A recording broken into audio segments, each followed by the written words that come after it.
Namaste. Myself, Dr. Muhammad Imran, Chief Physiotherapist in Moonwalk Physiotherapy, Rehabilitation and Research Institute.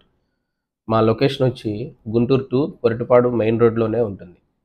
ఈ వారం మీ ముందుకు రావడానికి కారణం ఏంటంటే జూన్ 11th నుంచి 16th వరకు మెన్స్ హెల్త్ వీక్. మన మెన్స్ అనే వాళ్ళు ఎక్కువగా risk of major high risk ఉంది కాబట్టి మేజర్ డిసీజ్కి సఫర్ అవడానికి. సో వాళ్ళకి ఎలాంటి హెల్త్ అవేర్నెస్ అనేది క్రియేట్ చేయటం, అలానే ఫిజియోథెరపీ యొక్క ఇంపార్టెన్స్ ఏముంటుంది, రోల్ ఏముంటుంది మెన్స్ హెల్త్లో, దాని గురించి డిస్కస్ చేద్దాం. ఎక్కువగా మెన్స్ అనేవాళ్ళు హై రిస్క్ ఉంటుంది. ఎక్కువగా major serious disease like brain stroke కానీ హార్ట్ స్ట్రోక్ రావడానికి కానీ, అలానే లంగ్ రిలేటెడ్ ప్రాబ్లమ్స్ అంటే లంగ్ క్యాన్సర్స్ కానీ, lung TB, lung pneumonia, COPD, దాంతోపాటు ఎక్కువగా రోడ్ ట్రాఫిక్ యాక్సిడెంట్స్ గురవడానికి కూడా మెన్స్కి ఎక్కువగా అవకాశం ఉంటుంది కంపేర్ టు మెన్. అలానే కిడ్నీ రిలేటెడ్ ప్రాబ్లమ్స్ రావడానికి కానీ, దాంతోపాటు హెచ్ఐవి ఇన్ఫెక్షన్స్ రావడానికి కూడా మెన్స్కి ఎక్కువ అవకాశం ఉంది కంపేర్ టు మెన్స్. సో ఇలాంటప్పుడు వాళ్ళకి ఎలాంటి హెల్త్ అవేర్నెస్ అనేది క్రియేట్ చేయాలనే దాని గురించి డిస్కస్ చేద్దాం. ఎక్కువగా ఇలాంటి ప్రాబ్లమ్స్ రాకుండా ఉండాలి అంటే మెయిన్గా ఏం చేయాలంటే మెన్స్ అనేవాళ్ళు ఎక్కువగా మన డైలీ లైఫ్ స్టైల్ యాక్టివిటీస్లో ఎర్లీ మార్నింగ్ ఈవినింగ్ రెగ్యులర్ ఎక్సర్సైజ్ని అడాప్ట్ చేసుకోవాలి. రెగ్యులర్ ఎక్సర్సైజ్ చేయటం అనేది నేర్చుకోవాలి. దాంతోపాటు న్యూట్రిషనల్ డైట్ తీసుకోవటం అనేది important. Nutritional diet, proper diet తీసుకోవడం అని కూడా మేజర్ రోల్ ప్లే చేస్తుంది. దాంతోపాటు స్ట్రెస్ మేనేజ్మెంట్కి వచ్చేళ్ళకి రీసెంట్ సర్వేలో ఎక్కువగా ఆల్ జెండర్స్ అంటే మెన్స్ కానీ ఉమెన్స్ కానీ యాంగ్జైటీకి, డిప్రెషన్కి, మెంటల్ హెల్త్కి గురవటానికి ఎంతో అవకాశం ఉంది. కానీ కంపేర్డ్ టు సోషల్ సపోర్ట్ అనేది కంపేర్డ్ టు ఉమెన్స్ కంటే మెన్స్కి చాలా తక్కువగా ఉంటుంది. ఇలా యాంగ్జైటీ, డిప్రెషన్ అలాంటివి వచ్చిన వాళ్ళకి మన లైఫ్ స్టైల్లో. సో మెన్స్ అనేవాళ్ళు రెగ్యులర్గా ఈ స్ట్రెస్ మేనేజ్మెంట్ని తగ్గించుకోవాలి అనుకుంటే డైలీ యోగా చేయటం కానీ, లేకపోతే మెడిటేషన్ చేయటం కానీ కంపల్సరీగా అలవాటు చేసుకోవాలి. దాంతోపాటు మన డే లైఫ్ స్టైల్లో ఒక డేలో ఏదో కొంత టైము సోషల్ గ్యాదరింగ్స్ అంటే గుడ్ ఫ్రెండ్స్తో కలవటం, వాళ్ళ గురించి మంచి మాటలు మాట్లాడుకోవటం కూడా ఎంతో మన మెంటల్ హెల్త్కి ఎక్కువగా ఉపయోగపడుతుంది.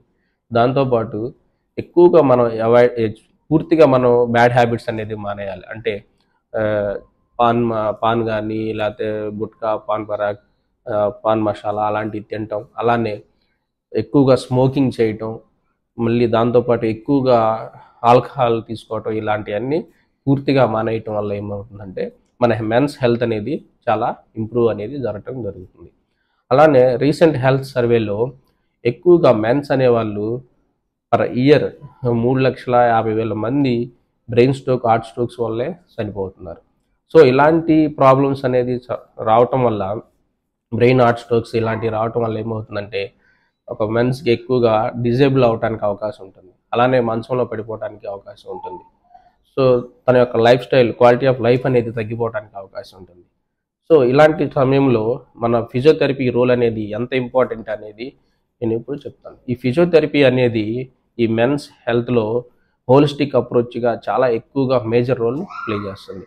ఎలా అంటే ఎక్కువ బ్రెయిన్ స్ట్రోక్స్ కానీ, హార్ట్ స్ట్రోక్స్ కానీ అలాంటివి వచ్చిన వాళ్ళకి ఏమవుతుందంటే ఎక్కువ డిజేబుల్ అయిపోతారు. కాబట్టి వాళ్ళకి ఫిజియోథెరపీ చేయటం వల్ల వాళ్ళ మూమెంట్ని, వాళ్ళ యొక్క ఫంక్షనల్ యాక్టివిటీని రీస్టోర్ చేయవచ్చు. అలానే వాళ్ళ ఫంక్షనల్ యాక్టివిటీని ఫిజియోథెరపీతో ఇంప్రూవ్ చేయవచ్చు. దాంతోపాటు వాళ్ళ యొక్క రెగ్యులర్ యాక్టివిటీస్ని, క్వాలిటీ ఆఫ్ లైఫ్ స్టైల్ అనేది ఈ ఫిజియోథెరపీ ద్వారా పెంచుకోవచ్చు.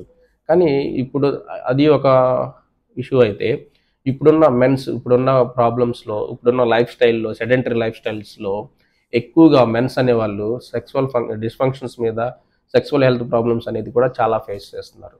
అలాంటి వాళ్ళకి కూడా ఏంటంటే మీ ఫిజియోథెరపీ వల్ల ఏమిటంటే ఏదైనా ఎరెక్టైల్ డిస్ఫంక్షన్స్ కానీ, సెక్సువల్ హెల్త్ రిలేటెడ్ ప్రాబ్లమ్స్ ఉన్న వాళ్ళకి ఏంటంటే వాళ్ళకి స్పెసిఫిక్గా సమ్ ఎక్సర్సైజెస్ అనేవి ఉంటాయి. ఫిజియోథెరపీ వచ్చిన వాళ్ళు ఏంటంటే వాళ్ళకి రోజు రెగ్యులర్గా మనం ట్రైన్ చేయటం వల్ల కూడా ఫిజియోథెరపీ కూడా బాగా మేజర్ రోల్ ప్లే అవుతుంది వాళ్ళు ఇంప్రూవ్ చేయడానికి, సెక్సువల్ లైఫ్ స్టైల్ ఇంప్రూవ్ చేయడానికి. అలానే వయసు పెరిగే కొద్దీ బ్లాడర్ అండ్ బౌల్ డిస్ఫంక్షన్స్ వస్తాయి మెన్స్కి ఎక్కువగా.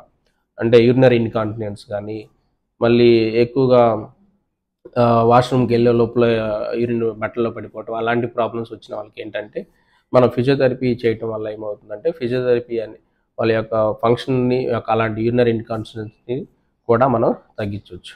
ఇంకా మన మెన్స్ అనేవాళ్ళు ఎక్కువగా డైలీ యాక్టివిటీస్ చేసే డైలీ లేబర్స్లో కానీ ఎక్కువ మన పని చేసే వాళ్ళకి ఏంటంటే పెయిన్ అనేది ఎక్కువగా వస్తుంది. అంటే బాడీ పెయిన్స్ రావటం, ప్రాపర్గా జాయింట్ మొబిలైజేషన్ సరిగ్గా లేకపోవటం వల్ల కూడా నిప్పులు రావటం కూడా అలాంటివి జరుగుతుంది.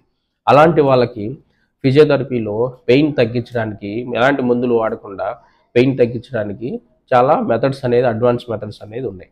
సో మెన్స్లో ఇలాంటి ప్రాబ్లమ్స్ డైలీ రెగ్యులర్గా సఫర్ అవుతూ ఉంటారు కాబట్టి ఇలాంటి ప్రాబ్లమ్స్ రాకుండా ఒక మగజాతిని మనం ముందుకు తీసుకెళ్లాలంటే ఎక్సర్సైజ్తో పాటు మన ఫిజియోథెరపీ కూడా మేజర్ రోల్ ప్లే చేస్తుంది కాబట్టి సో ప్రతి ఒక్కరూ మన గుడ్ హ్యాబిట్స్ని అలవాటు చేసుకోవటం వల్ల ఏంటంటే మన మగజాతిని కాపాడుకుంటూ మన సమాజంలో ముందుకి అత్యున్నత స్థాయికి తీసుకెళ్ళాలి మనం అనుకుంటే మన మగజాతి అనేది చాలా ఇంపార్టెంట్ కాబట్టి దాన్ని మనమే కాపాడుకుందాం.